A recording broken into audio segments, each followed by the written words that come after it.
일 잘하라고 한마디 했더니 가스라이팅이라고요? 뭐 이렇죠. 뭐 한마디 하면 가스라이팅 이야기하고 대표님 그거 요즘 가스라이팅이에요. 뭐 진단반 농담반으로 이야기를 하죠. 퇴준생들 인터넷 카페에 오더라도 이런 거 나오죠. 직장에서 흔히 볼 수 있는 가스라이팅 사례는 어떤 것들이 있을까요? 네. 창과 방패의 싸움이죠. 다 너를 위해서 하는 말이야. 이 말 자주 하신 분 계신지요? 죄송하지만 당신은 누군가 가스라이팅 하는 겁니다. 자기 인생이나 챙기세요. 누가 보면 엄청나게 완벽하게 성공한 인생인 줄. 무슨 소리야? 뭐든 가스라이팅이라고 하면 어떡하냐? 요즘 가스라이팅, 나르시즘 꼰대, MG 열정페 이런 단어를 프레임 만들어가지고 조언도 못하고 화이팅도 못하게 하는 어떡하라는 거냐? 창과 방패의 싸움이죠. 가스라이팅 이거 심리학적인 용어인데 일반적으로 아는 단어가 됐죠. 가해자가 타인의 심리와 상황을 조작해서 스스로를 의심하게 만들어서 무력화시킨 후에 지배력을 행사하고 피해자를 파멸에 이르게 만드는 병리적 현상이며 가스등 이펙트라고도 한다. 예, 심리학적인 용어예요. 어려운 용어입니다, 사실은. 근데 이게 어디에서 기인한 이야기냐면 패트릭 해밀턴의 연극 가스등이 1948년작이에요. 여기는 어떤 이야기냐면 남편이 온갖 아내를 재산을 노리고 결혼했어요. 그런데 2층에 아내랑 살아요. 근데 3층에서 외도를 해. 근데 3층에서 외도를 하면 3층에 가스를 켜면 2층이 가스 그 등이요 얇아져요. 이렇게 등이 흐릿흐릿해져요. 그러니까 아내가 3층에서 뭔 일이 있는 것 같아. 그러니까 남편이 거짓말로 당신 요즘 문제가 있어서 당신이 그런 거지 실제로는 3층 아무도 없어. 뭐 이런 식으로 멀쩡한 아내를 정신병자로 몰고 가서 결국은 그 재산을 착취하려고 하는 거다. 이런 이야기가 이제 가스라이팅의 어원이다. 이렇게 보시면 되겠습니다. 일반적으로 하는 조언과 가스라이팅의 차이가 뭐냐 했을 때 전문가들은 어떻게 이야기하냐면 상대방을 위한 조언과는 달리 가스라이팅은 물질적인 이득, 정복감 등 자신의 이익을 목적으로 한다. 뭐 이런 이야기예요. 그러니까 직장에서 상사가 혹은 팀장이 경영자가 직원들한테 열심히 하자라고 하는 게 경영자의 물질적 이득을 위한 겁니까? 그를 위한 조언입니까?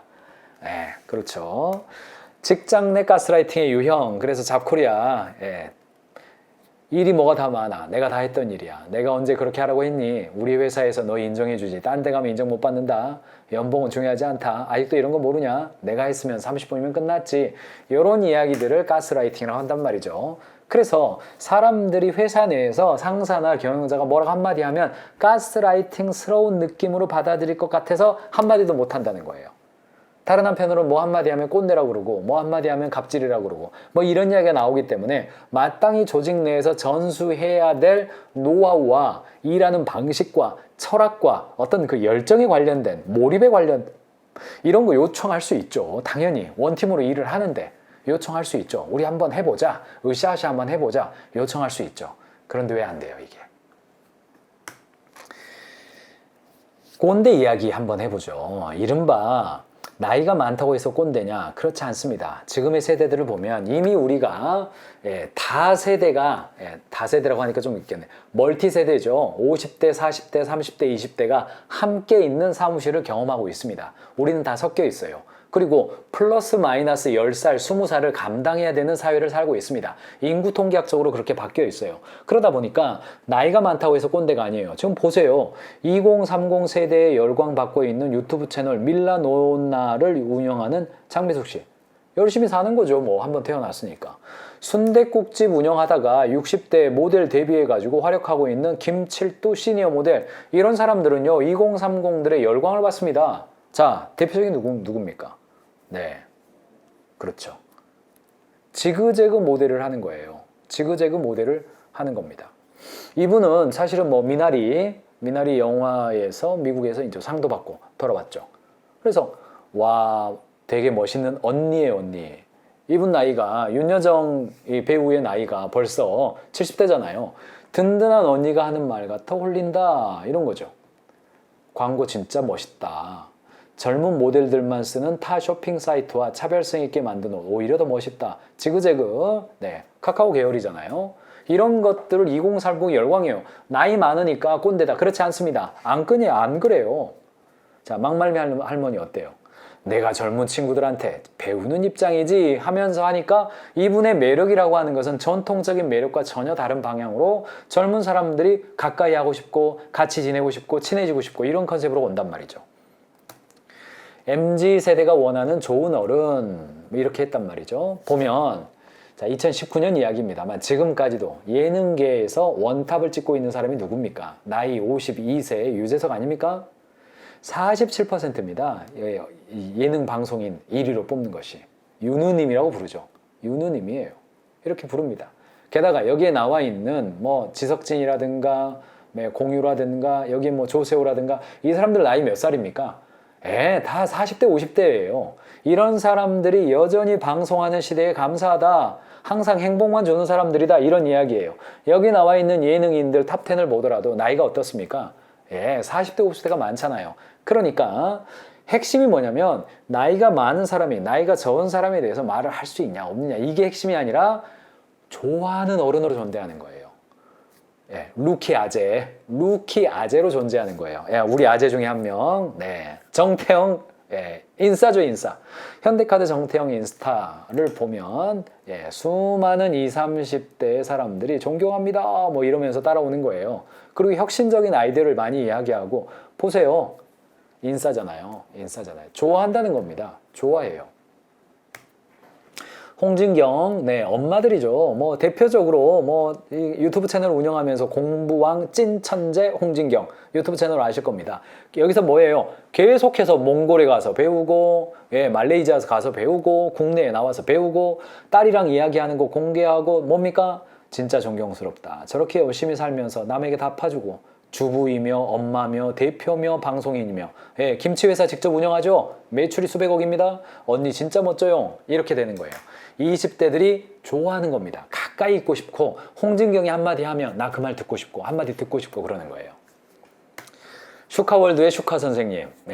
뭐 금융과 재능 방송 하다가 처음에는 좀 뭐 막말도 많이 하고 그래서 여러 이야기가 있었습니다만 많이 정제됐죠. 그리고 저도 최근에 여러 가지 이렇게 그냥 이렇게 시간을 보내고 싶을 때 가끔 듣기도 합니다.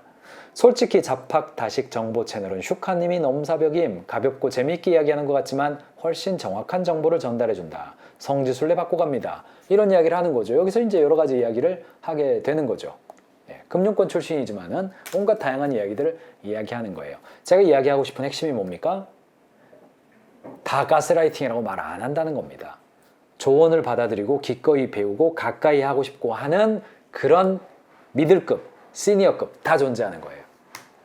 2030 세대가 시니어 스타들에게 열광하는 이유, 시냅 타입 자료 가지고 왔고요. 꼰대 아닌 시니어에게 젊은 세대들이 화답하고 있다.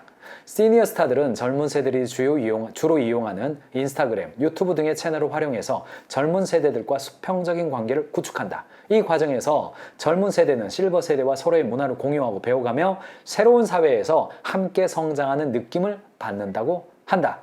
할아버지 할머니들이 우리 세대보다 스마트폰이나 영상을 못 다루어 주니까 주로 손주들이 알려드리는 게 많다. 그 과정에서 할머니 할아버지들이 젊은 세대의 말을 귀 기울이고 잔소리도 듣고 하는 걸 보면 일방적인 관계가 아닌 함께 성장하고 있다는 느낌이 많이 들어서 친숙함을 느끼는 것 같다. 조직 내에서 필요한 게 이런 게 아닙니까? 동시에 설문조사를 해봤어요. 존경할 만한 주변 어른이 있는가? 있다 56.5%예요. 없다 44.5%입니다. 그래도 좀 더 많아요. 다행이죠. MZ세대가 시니어스타에게 이야기를 귀 기울일 수 있는 이유는 삶의 지혜를 배울 수 있는 어른을 찾기 위해서다. 오히려 기대하고 있다는 것입니다.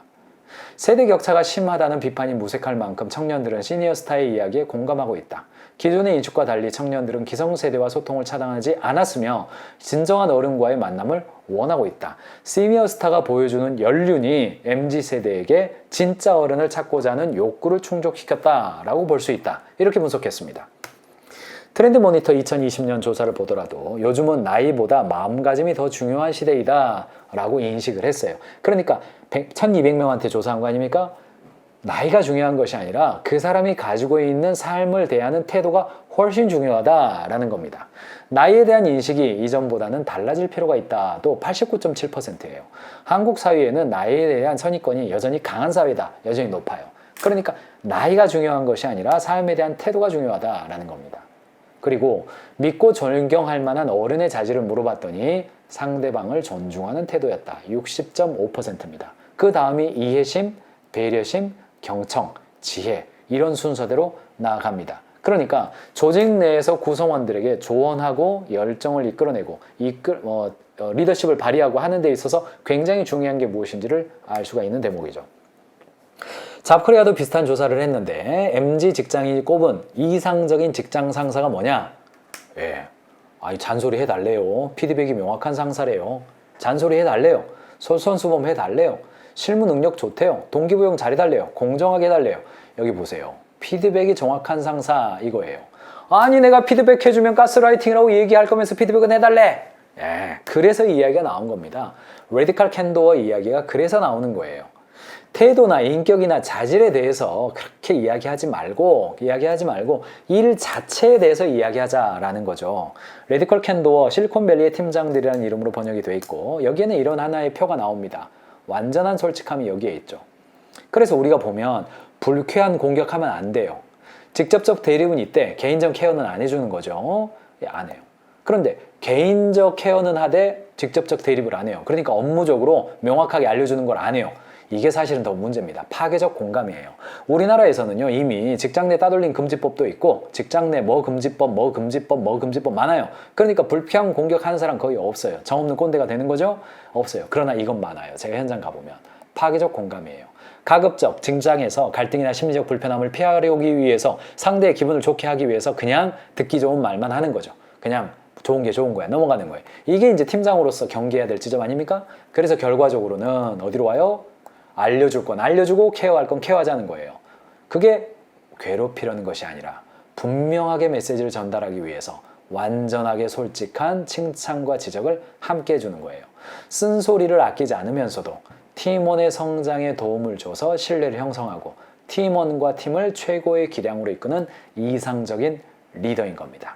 그래서 가스라이팅과 조언이 뭐가 다르냐? 그것은 있는 그대로의 사실로 상대방의 태도, 인격, 자질에 집중하는 것이 아니라 뭐에 집중하는 것이다?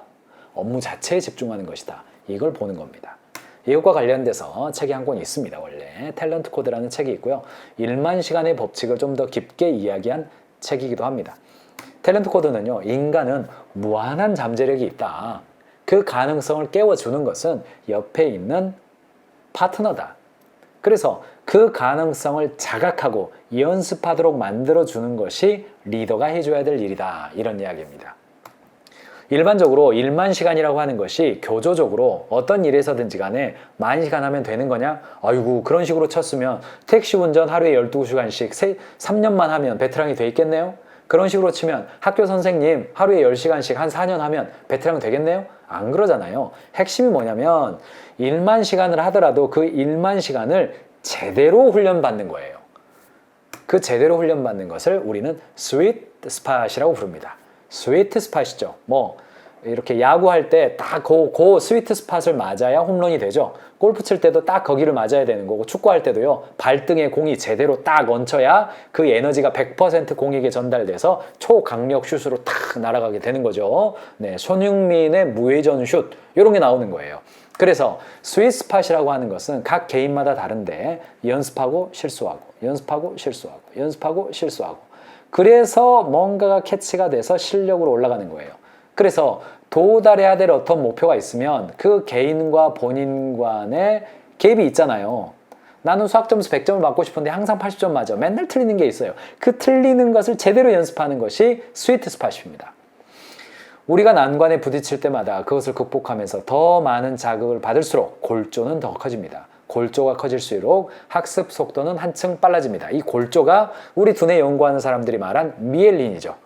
인간의 모든 동작, 사고, 감정은 심지어는 감정까지도 신경 섬유 회로인 뉴런 사슬을 통해서 정확한 타이밍에 맞춰서 이동하는 미세한 전기 신호래요.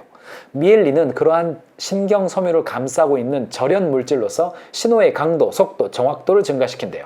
특정 회로의 신호가 많이 발사될수록 미엘린은 해당 회로를 더 완벽하게 최적화하고 결과적으로 우리가 하는 동작과 사고의 강도, 속도, 정확도를 올려줍니다. 그러니까 이게 이제 겉에 있는 게 미엘린입니다. 요게 연습을 통해서 아주 두꺼워져요. 그래서 정확한 신호를 내려줍니다.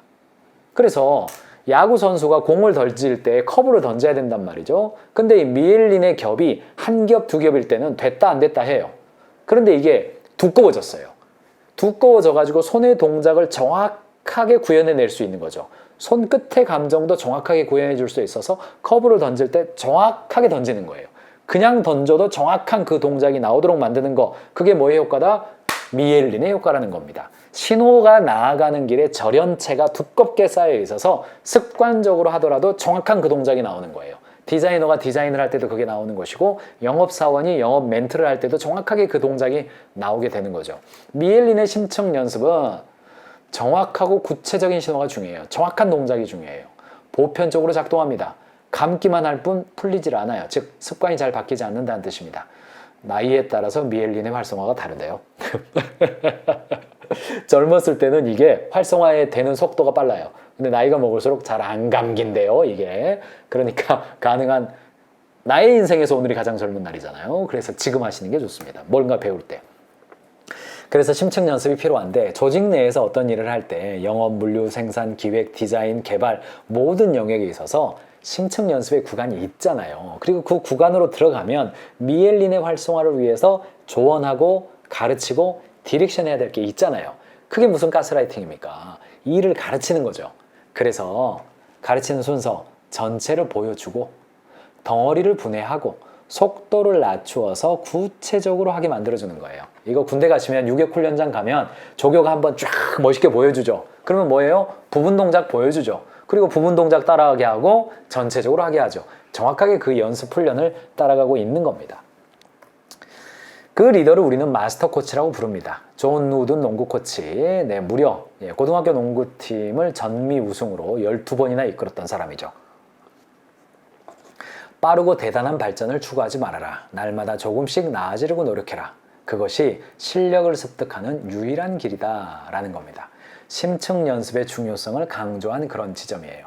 그래서 리더는 마스터 코치가 되어서 구성원들이 자신의 과업과 업무와 직무에서 심층 연습의 구간으로 들어가서 제대로 일을 배울 수 있도록 만들어 주어야 되는데, 이때 가스라이팅이 되지 않고 조언이 되고 마스터링이 되려면 뭐에 집중해라? 태도, 인격, 자질이 아니라 일 자체에 집중해라, 이런 이야기입니다.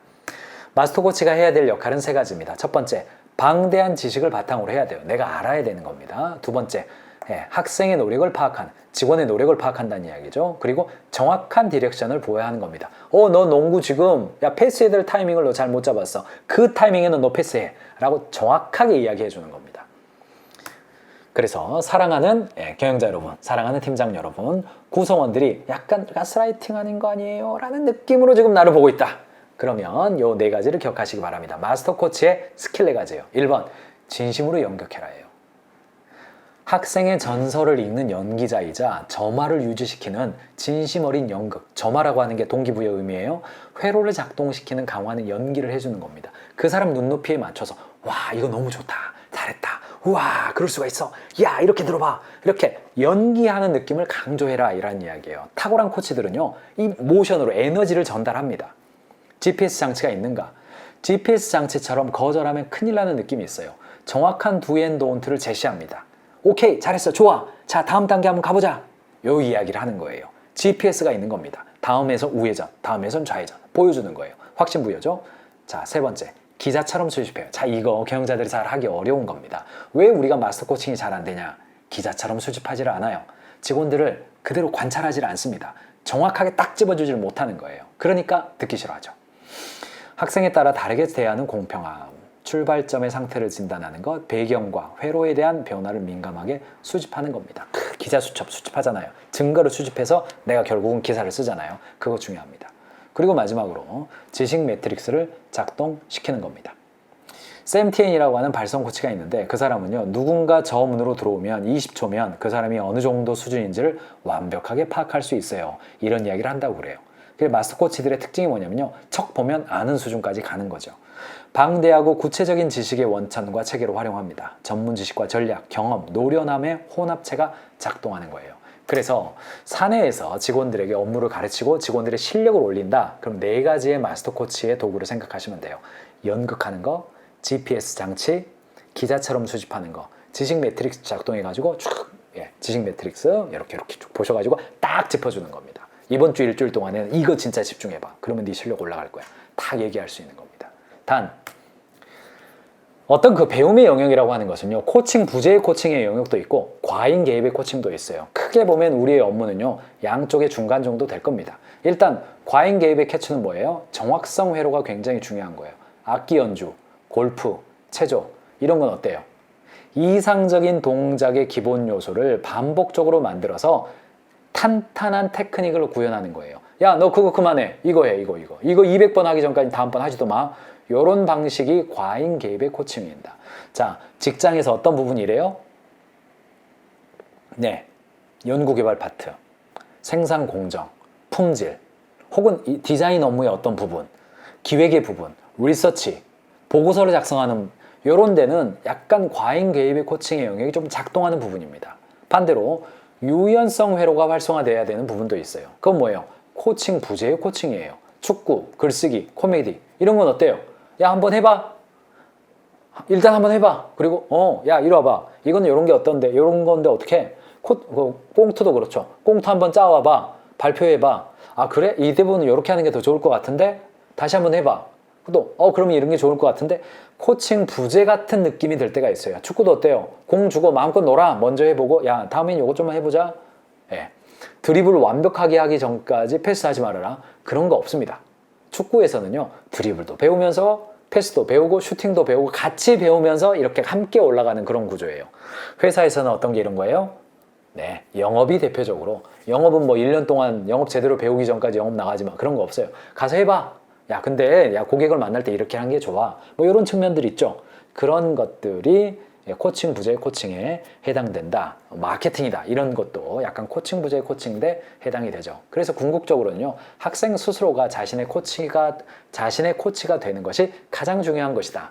이렇게 여러분들이 좀 보시면 되겠습니다.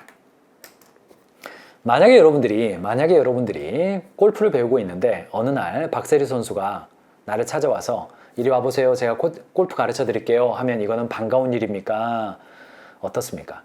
무지막지하게 반가운 일이죠.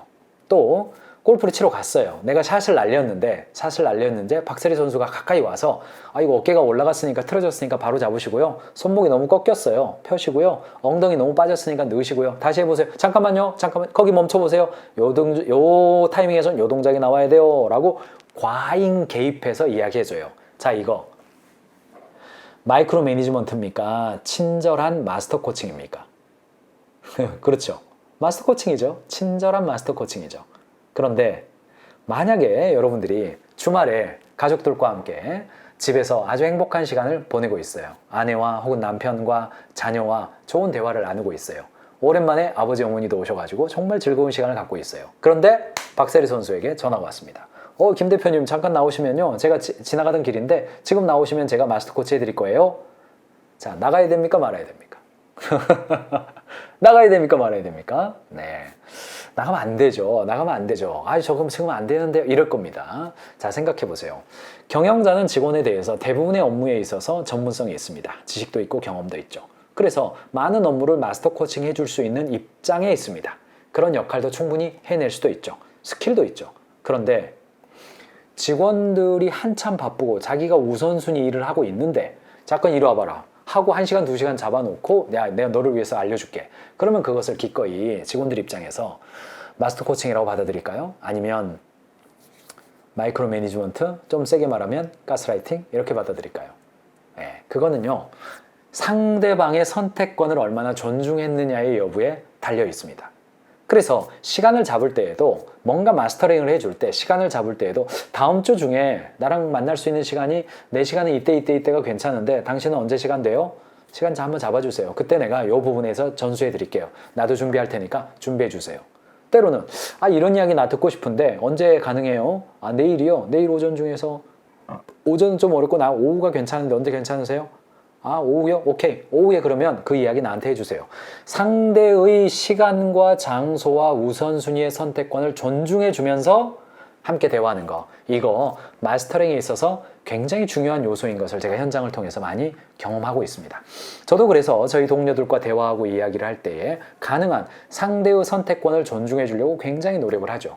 그런 관점에서 여러분들이 경영자는 가스라이팅 한다라는 비판을 지나치게 두려워하지 마시고 기꺼이 고객을 위해서 함께 노력하고 달려가야 된다라는 그 전문성 강조하셔야 됩니다. 그거 포기하면 안 됩니다. 회사의 지식과 노하우는 반드시 전수되고 공유되고 재생산되어야 하기 때문에 그렇습니다.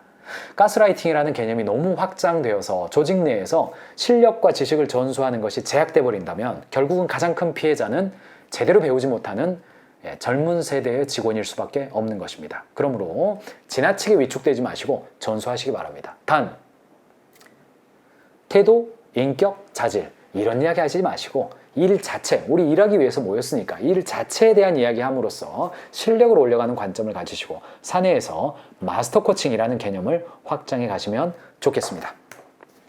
유튜브로 시청하시는 분들을 위해서 1만 시간의 재발견 그리고 좋은 피드백 콘텐츠 참고로 보여드리니까 참고하시길 바라고요. 가인지 캠퍼스에서 필독 영상 있습니다.